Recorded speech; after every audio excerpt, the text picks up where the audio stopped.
बार आप वंचित बहुजन आघाड़ी से खड़े थे, इस बार वंचित आघाड़ी का टिकट के लिए आपने कुछ परिश्रम लिए थे, क्या क्या कहना चाहिए क्योंकि आप बड़े अच्छे ज़्यादा वोट लिए थे। वंचित आघाड़ी ने एक पहले ही एक योग्य उम्मीदवार की घोषणा कर दी थी, तो वो घोषणा के बाद में वंचित बहुजन आघाड़ी के रास्ते हमारे लिए बंद थे।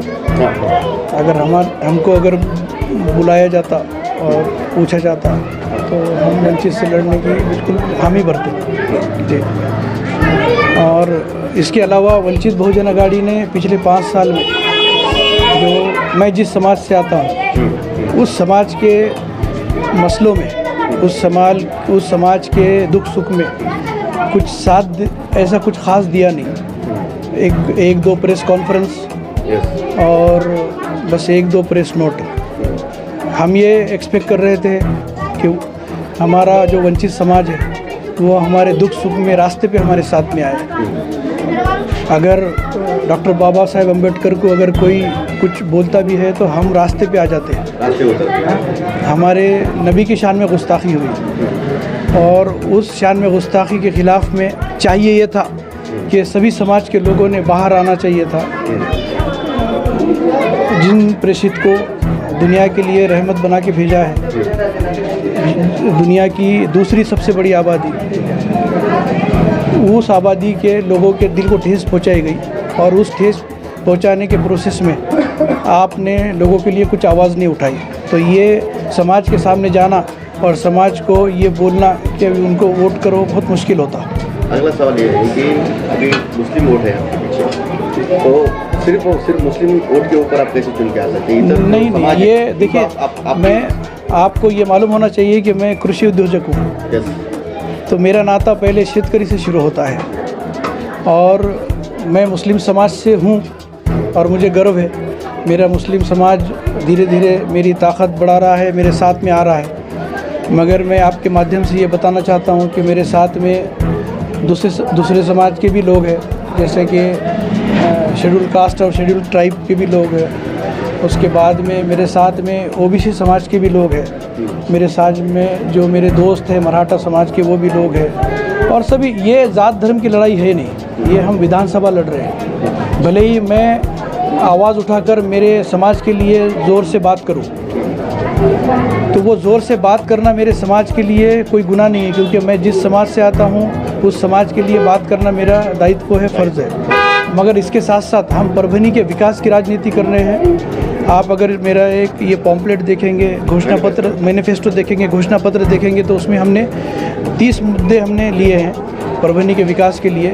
माझी संकल्पना विकसित परभणी म्हणून आम्ही त्यांचं नाव दिलं है। हाँ जी जी, सभी समाज के लोग हैं, सभी समाज के लोग हमारे साथ में है। हम उन तक पहुँचो कि नहीं पहुँचो, आप ये मत समझो कि मैं हर आदमी को जब जाके मिल रहा हूँ तो फिज़िकली जाके मिलूँगा।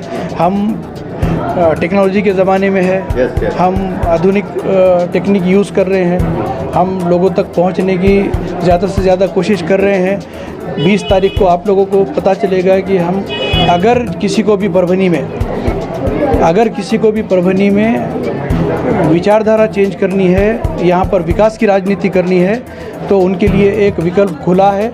14 नंबर के बटन पे, ट्रम्पेट के निशान पर आपको बटन दबाना है और ना सिर्फ आपका बल्कि आपके परिवार का, आपके बच्चों का और आपकी आने वाली पीढ़ी का भविष्य सुरक्षित करना है। क्योंकि मेरा ये मानना है कि यहाँ पर जब तक विकास की राजनीति पे बात नहीं होगी, यहाँ पर जब तक जात और धर्म की राजनीति होगी, यहाँ पर आपको उसी मुद्दों में फंसाया जाएगा।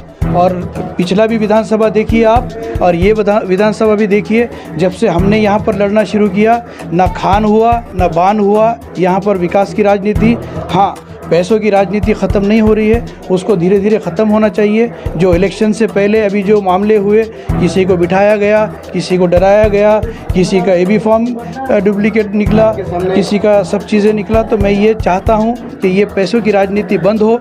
और आप अगर एमएलए है इस क्षेत्र के, 10 साल आपको लोगों ने चुन के दिया है, तो आपको चाहिए था कि ये पीछे की राजनीति करने के बजाय, ये ऊंची राजनीति करने के बजाय आप लोगों के सामने आते, लोगों से माफ़ी मांगते कि आपने 10 साल में चॉकलेट देने के अलावा कुछ काम नहीं किया, और आप लोगों से वादे करते कि अगले 5 साल में अगर वो उनको चांस देते तो वो अच्छी राजनीति कर पाते, मगर इसके बजाय उन्होंने पीछे का रास्ता इस्तेमाल कर लिया। मुझे अफसोस है और मैं उनके सामने लड़ना पसंद कर रहा हूँ। आपके सामने महाविकास आघाड़ी और मायावती एक बड़ा तगड़ा आह्वान है, कैसे देखते हैं? ये दोनों एक ही है, महाविकास आघाड़ी और महायुति। अगर आप एक मुस्लिम समाज के आदमी को, एक ओबीसी समाज के आदमी को अगर पूछेंगे तो आप किसी को भी वोट डालो, वो जाएगा एक ही आदमी को, क्योंकि हम विकास की राजनीति जब कर रहे हैं तो उनके घोषणा पत्र की तरह है। 4 दिन बाकी है, 5 दिन बाकी है, 10 दिन बाकी है इलेक्शन को, आपका घोषणा पत्र नहीं आता है। जब तक के एबी फॉर्म दाखिल नहीं किया जाता, आपका कैंडिडेट पता नहीं चलता है। बीजेपी का जो कैंडिडेट है तो वो आगे बढ़ के 2 दिन के अंदर आपके पक्ष में प्रवेश करता है और आपके सिंबल से लड़ना शुरू करता है, और आप 2 दिन के अंदर समाज को ये मैसेज देते हो कि ये महाविकास आघाड़ी का कैंडिडेट है, अब ये सेक्युलर हो गया और अब इसको वोट डालो। मुस्लिम समाज रहो या दूसरा कोई समाज रहो, आपके ये झांसे में नहीं आने वाला है। पिछले कुछ दिनों में जैसे कहा जा रहा है कि राज्य सरकार जो है वो हिंदू धर्मगुरुओं को सपोर्ट कर रही है। मुख्यमंत्री खुद बोले कि अगर ये धर्मगुरु को हाथ लगा के मैं खुद देख लूँगा, क्या रहा है इसके बारे में? ये बहुत शर्म की बात है। एक मुख्यमंत्री का जवाब तो ये होना चाहिए कि मैं उस जो घटना घटी है उस घटना का मैं संवैधानिक तौर पर उसके ऊपर मैं निषेध करता हूं और उसका मैं इन्वेस्टिगेशन करूंगा, और जो दोषी पाए गए हैं उनको सख्त से सख्त सज़ा दूंगा, चाहे वो फिर मुस्लिम धर्म का रहो या हिंदू धर्म का रहो। ऐसा करते हुए नहीं दिखे। उन्होंने द्वेष की राजनीति अपनाई, उनको क्योंकि उनके काम को देख के ये लगा कि अब मुझे जनता ना महाविकास आघाड़ी को साथ देने वाली है ना युति को। देखिए, महाराष्ट्र की जनता तीसरा विकल्प ढूंढ रही है, और अपक्ष के रूप में आपको ये मालूम है कि मेरे लड़ने का रास्ता भले ही मुश्किल हो, मगर अगर मेरे किस्मत में अगर लोगों ने भरोसा करके मुझे, सभी समाज के लोगों ने अगर वोट दिया और मैं अपक्ष उम्मीदवार बोलकर चुन के आया, तो पूरे महाराष्ट्र का केंद्र बिंदु परभणी रहेगा, और उस वक्त में हम गर्व से कह पाएंगे कि जगात जर्मनी आणि देशात परभणी, क्योंकि उस वक्त में हम पैसों की राजनीति नहीं करेंगे, हमारे शहर के विकास की राजनीति करेंगे। हम जिन मुद्दों पे जिन पार्टियों के साथ बात करेंगे वो मुद्दा विकास का होगा, और वो मुद्दा अगर वो मानते हैं तभी उसके आगे के बारे में सोचा जाएगा। अगला क्वेश्चन ये है कि 1 लाख पर डे जो दूध संकलन है उसके बारे में आपने मैनिफेस्टो में कहा है ये 1995 में एक डेयरी का इनॉग्रेशन हुआ था। पूरे भारत में एक वाइट रिवोल्यूशन बोलकर एक अभियान चला था, जहाँ पर अमूल जैसे जो दूध संगठनाएं हैं वो बड़े बड़े आगे निकल गए। परभणी का दुर्भाग्य ये है कि जो 1995 में 55,000 लीटर पर डे कैपेसिटी की डेयरी उस वक्त में इंस्टॉल हुई थी, वो आज उसको चाहिए था कि आज वो 1 मिलियन लीटर पर डे तक पहुँचे, मगर वो आज 5,000 लीटर की कैपेसिटी पे आधी अधूरी चल रही है, और वो भी सिर्फ पास्चुराइजेशन हो रहा है। वहाँ पर पास्चुराइजेशन होके यहाँ से दूध जाता है अहमदनगर, और वहाँ से पैकेट में तैयार होके उसमें 4-5 रुपया और लग के वो आप ही के पास बिकने के लिए आता है। हमने हमारे घोषणा पत्र में ये बोला है कि अगर हम चुनकर आते हैं आपके मत अधिक्य से, और आप अगर हमको ताकत देते हैं तो वो डेयरी में 1 लाख लीटर पर डे की कैपेसिटी के हम डेयरी उसमें हम लगाएंगे, और उसी के माध्यम से 2000 जो शेतकरी है वो फैमिलीज़ को हम जोड़ेंगे, और ख़ास करके शेतकरी महिलाओं को हम जोड़ेंगे। और इसके साथ साथ उस डेयरी से निकलने वाले जो जोड़ धंधे हैं वो जोड़ धंधे के ऊपर हम आगे चल के एक लघु उद्योग के माध्यम से और रोज़गार निर्मित करने की कोशिश करेंगे। CBSE और NET के बारे में भी आपने बहुत कुछ कहा है, उसके बारे में यहाँ पर देखिए, यहाँ पर अगर नीट का एग्ज़ाम देना होता है तो आपको शहर छोड़कर जाना पड़ता है। आपको अगर यहाँ पर JEE की अच्छी तालीम लेनी है तो आपको यहाँ छोड़कर दूसरे, इसमें मैं ओवरऑल एकेडमी की बात कर रहा हूँ। आपके बच्चों को एक अच्छा एजुकेशन मिले, अफोर्डेबल एजुकेशन मिले। हर आदमी 2 लाख 3 लाख रुपए लगा के अपने बच्चे को हॉस्टल में शहर से दूर लातूर में या नांदेड़ में या किसी और जगह नहीं भेज सकता। हमने ये संकल्पना रखी है कि एक गरीब का बच्चा, एक मज़दूर का बच्चा आगे बढ़ के मज़दूर ना बने, बल्कि डॉक्टर, इंजीनियर, कलेक्टर, तहसीलदार ऐसा बने, और उसको ये सफ़र तय करने में एक मज़दूर के बेटे से तो एक डॉक्टर बनने के जो भी साधन की ज़रूरत होगी वो साधन हम एक आमदार के रूप में, एक अपने परभनीकर के रूप में उसको मुहैया कराने की कोशिश करेंगे। बहुत से मामले सामने आ रहे हैं कि महिलाओं के ऊपर, बच्चों के ऊपर जो अन्य अत्याचार, बलात्कार जैसी घटना घट रही है, इसके ऊपर जो कड़क कार्रवाई जो होनी चाहिए वो होती नहीं दिखाई दे रही। आप कुछ करना चाहेंगे इसके लिए? बिल्कुल बिल्कुल, लॉ एंड ऑर्डर एक बड़ी समस्या है महाराष्ट्र में। एक ज़माना था कि महाराष्ट्र की संस्कृति के लिए जानी जाती थी। अगर किसी की ज़बान से कुछ बुरा निकलता था तो सब लोग पार्टी, जात, धर्म छोड़कर उस आदमी का निषेध करते थे। मगर आज जो ध्रुवीकरण किया जा रहा है, जो जातीयकरण किया जा रहा है, तो इसके ये मैं समझता हूँ कि ये कोलैटरल डैमेज है। एक आदमी को, मैं आपको एग्जांपल देना चाहता हूँ कि एक आदमी को अगर महायुति का कोई भी आदमी अगर उसको शराब पिलाकर, उसको नशा कराकर मुसलमानों के ख़िलाफ़ में भड़काकर अगर भेज रहा है तो वो मुसलमानों को तो नुकसान पहुँचाएगा ही पहुँचाएगा। मगर जब तक कि उसका नशा नहीं उतरता, उसके सामने अगर कोई हिंदू बहन आ गई, उसके सामने अगर कोई ओबीसी बहन आ गई, उसके सामने अगर कोई दलित बहन आ गई या उसके सामने कोई मुस्लिम बहन आ गई, तो तभी भी उसको भी वो नुकसान पहुंचाएगा। तो मुझे ऐसा लगता है कि ये ध्रुवीकरण की राजनीति ख़त्म होनी चाहिए और विकास की राजनीति पे बात होना चाहिए। हज हाउस के बारे में आपके क्या ख्याल आते हैं? क्योंकि परभणी जिला अल्पसंख्यक जिला है, मुस्लिम समाज ज़्यादा उनकी तादाद। देखिए, हमने इसमें 2 मुद्दे हमने दिए हैं। एक मुद्दा हमने दिया है सांस्कृतिक भवन का, सांस्कृतिक भवन दिया है हमने, और उसके साथ साथ उसमें दिया है एक्टिंग एकेडमी। जो भी हमारे यहाँ के जो बच्चे हैं जिनको एक्टिंग का शौक़ है, जिनको कलाकार बनने का शौक़ है, हम उनके लिए एक सिस्टमेटिक एक्टिंग एकेडमी चलाएंगे। इसके साथ साथ स्पोर्ट्स एकेडमी की भी हमने बात करी है। और हाँ, हज हाउस परभणी के लिए इम्पॉर्टेंट है, क्योंकि परभणी में यहाँ पर बहुत से हमारे जो यात्री है वो हज के लिए हमारे जाते हैं। हमारा एक जो मज़हबी फरीज़ा है, 5 मज़हबी फरीज़े में से एक फरीज़ा है, और उसके लिए हमको उनको ट्रेनिंग देने की ज़रूरत पड़ती है, वहाँ पर उनको प्रशिक्षण देने की ज़रूरत पड़ती है। और हज हाउस सिर्फ हज के काम नहीं आएगा, बल्कि हमारे जो अल्पसंख्यक समाज के जो बच्चे हैं वो IPS और IAS की वहाँ पर स्टडी भी कर सकते हैं। वहाँ पर हम प्रोग्राम भी ले सकते हैं, समाज सुधारीकरण के प्रोग्राम ले सकते हैं, नशा मुक्ति के प्रोग्राम ले सकते हैं, वहाँ पर एजुकेशन के माध्यम से प्रोग्राम ले सकते हैं, और समाज में जो बुराइयाँ है उसके ख़िलाफ़ में हम वहाँ पर प्रोग्राम ले सकते हैं। और समाज में हमको जो अच्छाइयाँ चाहिए और हमको जो समाज में आज एजुकेशन को बढ़ाने की ज़रूरत है, उसके माध्यम से भी वहाँ पर प्रोग्राम ले सकते हैं। इस वजह से हज हाउस मुझे लगता है कि परभणी की ज़रूरत है। संविधान संग्रहालय ये क्या संकल्पना है, नया है? ये ऐसा है कि डॉक्टर बाबा साहब अम्बेडकर लोगों को सिर्फ इलेक्शन में याद आते हैं। आपकी डे टू डे ज़िंदगी में डॉक्टर बाबा साहब अम्बेडकर ने जो संघर्ष किया है संविधान बनाने के लिए, संविधान बनाते वक्त में उन्होंने किस किस चीज़ों का ध्यान रखा बारीकी से, सभी समाज को कैसे उन्होंने उनका समावेश किया, सभी लोगों के ऊपर कैसा उन्होंने ध्यान दिया, और किन किन लोगों ने उनके ऊपर उस वक्त में अत्याचार किए, किन किन लोगों ने उनका साथ दिया। ये उनकी जो एक जर्नी है, एक जर्नी का संग्रहालय हम बनाएंगे, ताकि जो बच्चे हैं 6 साल, 8 साल, 10 साल के बच्चे जो एजुकेशन हासिल कर रहे हैं, उनको एक तो डॉक्टर बाबा साहब अम्बेडकर, मौलाना अबुल कलाम आज़ाद, पंडित जवाहरलाल नेहरू जी और हमारे जितने भी क्रांतिकारी थे उनके बारे में सब मालूम हो, और उनको एक अपने इतिहास का पता चले कि हमको जो आज आज़ादी मिली है, आज जो हम जो देश आज़ाद है, संविधान के माध्यम से जो देश चल रहा है, वो देश इतने आसानी से आज़ाद नहीं हुआ। हमारे बुज़ुर्गों ने उसके लिए बहुत ज़्यादा संघर्ष किया, और वो आज़ादी हमारी कंप्लीट तभी होती है जबकि संविधान एक अच्छी तौर पर हमारे मुल्क में चलेगा। तो ये जो जर्नी है डॉक्टर बाबा साहब अम्बेडकर और उनकी टीम की, वो जर्नी हम बच्चों तक पहुंचाना चाहते हैं म्यूज़ियम के माध्यम से। इसकी वो संकल्पना है। चुनाव जो हो रहे हैं वो जातिवाद के ऊपर हो रहे, विकास के बारे में कोई बात करते नहीं दिखा, लोकसभा में यही दिखा आपने लोग। ये इसके जिम्मेदार मैं आपको भी मानता हूँ, मीडिया को, लोगों को भी मानता हूँ कि आपके पास जब कोई कैंडिडेट आता है वोट मांगने के लिए, तो आप उसका जात, धर्म और उसके बाकी चीज़ें देखने के बजाय आप उसको ये पूछिए कि आप परभणी के लिए क्या करने वाले हैं। एक परभणीकर बोलकर मुझे ऐसा नहीं लगता कि मेरे अलावा कोई कैंडिडेट लोगों के सामने जा रहा है। मैं परभणीकर बोलकर जा रहा हूँ, परभणी का भूमिपुत्र बोलकर जा रहा हूँ, और इसी संकल्पना के साथ में इलेक्शन का माहौल भी बदलेगा।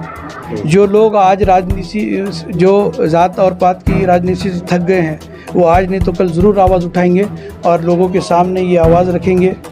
और इनको डर ही था ये कि जात पात की राजनीति में लोगों का साथ नहीं देंगे। इस वजह से उन्होंने इलेक्शन से पहले कैंडिडेट को बिठाकर इलेक्शन लड़ने की कोशिश की और मैनेज करने की कोशिश की, मगर हम वो मैनेजमेंट और वो उनकी पीछे की राजनीति के खिलाफ में लड़ रहे हैं। वक्फ बोर्ड के बारे में पिछले कुछ सालों से चर्चा होती आ रही है। दरगाह परिसर के अंदर कोई विकास का काम नहीं होता दिख रहा है। करोड़ों का टेंडर लिया जाता है और कुछ गट है जो आपस में झगड़े भी करते रहते हैं, दिखाया जाता है। डेवलपमेंट नहीं होती है दरगाह के अंदर, क्या कहना चाहिए इसके ऊपर? नहीं, वक्फ बोर्ड अभी देखिए, महाराष्ट्र सरकार ने आप कुछ करना चाहेंगे? यस, महाराष्ट्र सरकार ने वक्फ बोर्ड को ऐसे ही बना के रख दिया है जैसे आपके घर में एक 80 साल 90 साल का बुजुर्ग है, आप उसकी इज्जत तो करते हैं, आप उसको खाना तो देते हैं, मगर उसकी बात नहीं सुनते, आप उसके आवाज़ के ऊपर आवाज़ नहीं उठाते। तो हम ये चाहते हैं कि वक्फ बोर्ड को एक आप नौजवान बच्चे की तरह खुला छोड़ दे। वक्फ की प्रॉपर्टीज़ ये अल्लाह के नाम पे दी हुई प्रॉपर्टी है। एक बार जो ज़मीन अल्लाह के नाम पे दी गई है, उस ज़मीन के ऊपर सिर्फ अल्लाह का इख्तियार रहता है, ऊपर वाले का, ईश्वर का इख्तियार रहता है। अगर आप उसके ऊपर मंदिर, मठ या कुछ और भी चीज़ें बनाएंगे तो वो आपके लिए ये मुनासिब नहीं है। हम जब विधानसभा में जाएंगे तो वक्फ बोर्ड को स्ट्रॉन्ग करने के लिए उसको जो भी चीज़ें चाहिए हम करेंगे। उसके साथ साथ वक्फ बोर्ड में आज जो करप्शन है, वो करप्शन के ख़िलाफ़ भी हम लड़ाई लड़ेंगे। हम ये भी नहीं चाहेंगे कि वक्फ बोर्ड जब हुकूमत ने आज़ाद छोड़ दिया तो उस आज़ादी का इस्तेमाल हमारे ही लोग अपने फ़ायदे के लिए करें। वक्फ बोर्ड की प्रॉपर्टी सिर्फ गरीबों के काम में आनी चाहिए। वक्फ बोर्ड की प्रॉपर्टी के ऊपर जो इनकम आती है, वो इनकम हमारे गरीब बच्चों की एजुकेशन में, हमारे गरीब बच्चों के इलाज में, हमारे गरीब बच्चों के भूख मिटाने में, और हमारी बेवाओं और हमारी जो बुज़ुर्ग माएँ हैं जिनको बेसहारा छोड़ दिया गया है, उनके लिए होनी चाहिए। अगर कोई आदमी जिसके पास अपनी दौलत है और वो वक्फ बोर्ड की प्रॉपर्टी के ऊपर नज़र डालता है, तो मेरे लिए जो एकनाथ शिंदे जी जैसा आदमी और वो आदमी बराबर है।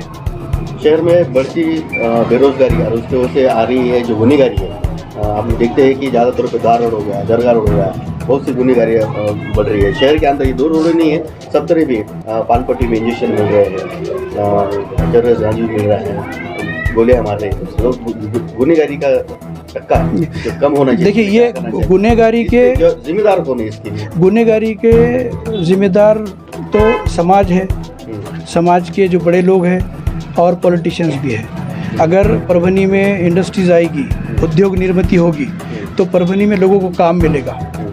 आज जो नुक्कड़ पे बैठ के लोग बैठते हैं, 2-2 4-4 घंटे बातें करते हैं और उसी में फिर झगड़े होते हैं और आपस में इत्तेफाकिया से दूर हो जाते हैं, तो उसकी मेन वजह है कि परभनी में इंडस्ट्रीज़ नहीं है। हम इंडस्ट्रीज़ लाने का नियोजनबद्ध प्रोग्राम बनाएंगे। आने वाले 5 साल में अगर मुझे आमदार बनकर आप यहाँ से मुझे भेजते हैं आपके वोट मतदान से, तो मैं आपको ये वादा करता हूँ कि आने वाले 5 साल में यहाँ पर कम से कम 5 से 10 हज़ार नौजवानों को, लोगों को रोज़गार मिलेगा। और मैं आपको सिर्फ चॉकलेट नहीं दे रहा हूँ, मैं ख़ुद कृषि उद्योजक हूँ।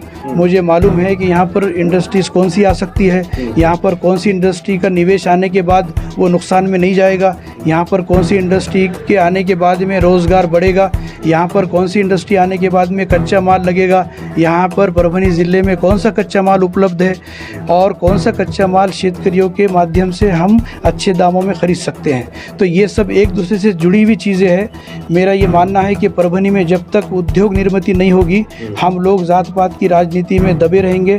एक बार आप लोगों के पास में काम मिल गया, एक बार आप लोगों के पास में रोज़गार आ गया, तो आप अपने ज़िंदगी में इतने खुश रहेंगे कि आप परिवर्तन का नहीं सोचेंगे। मुझे ऐसा लगता है कि ये परभनी में ये परिवर्तन की घड़ी है।